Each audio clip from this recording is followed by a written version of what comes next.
Parliamentary Secretary to the Minister of Environment and Climate Change and to the Minister of Sports.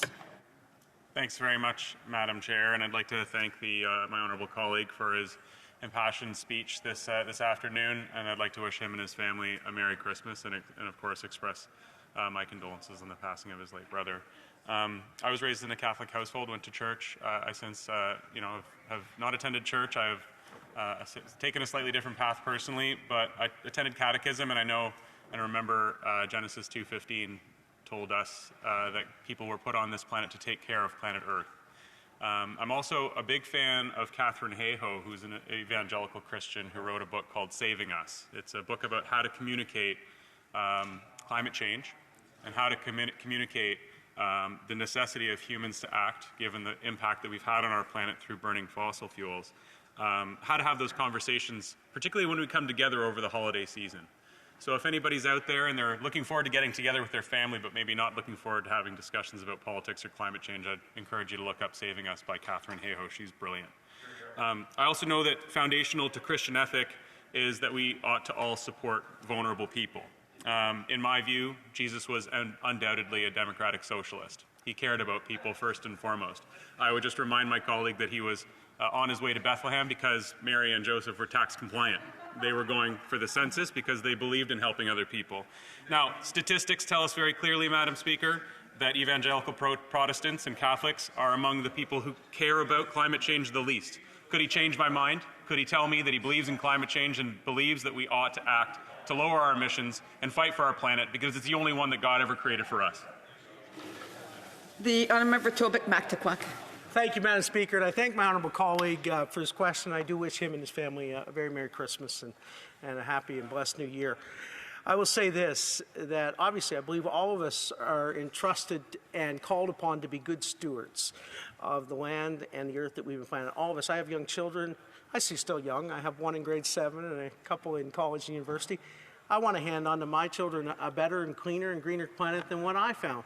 But I don't think the answer's found in virtue signals or useless taxes that punish our own people and do nothing to improve the environment. We've had the carbon tax in this country now for over a decade and a half in some jurisdictions, and guess what the Environmental Commissioner of Canada told us? When I asked him, sir, do we have a metric that can tell us how much carbon has been reduced in Canada as a result of the implementation of the carbon tax? You know what he told me, sir? He said, we have no such metric.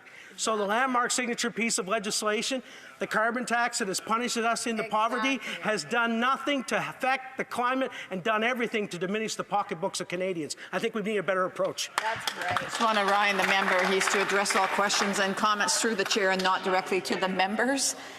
Questions and comments. The honourable member from the Nanaimo, Lady Smith. I enjoy my time on the Fisheries Committee with the member, and I do want to first say that I'm incredibly sorry for the loss of his brother.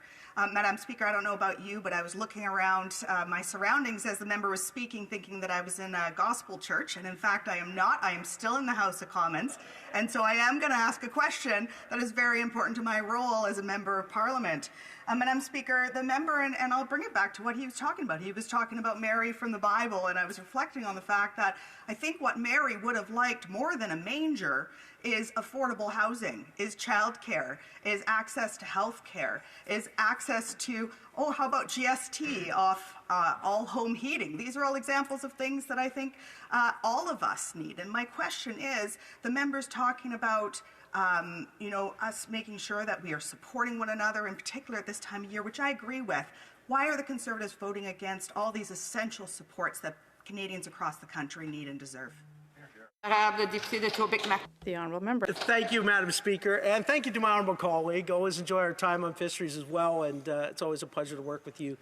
I must say, Madam Speaker, though, the question that I think Canadians are asking more than anything is, we're seeing a piecemeal approach, gimmicks, tax tricks, all kinds of fun and cute stuff to say and pretend that we're doing something.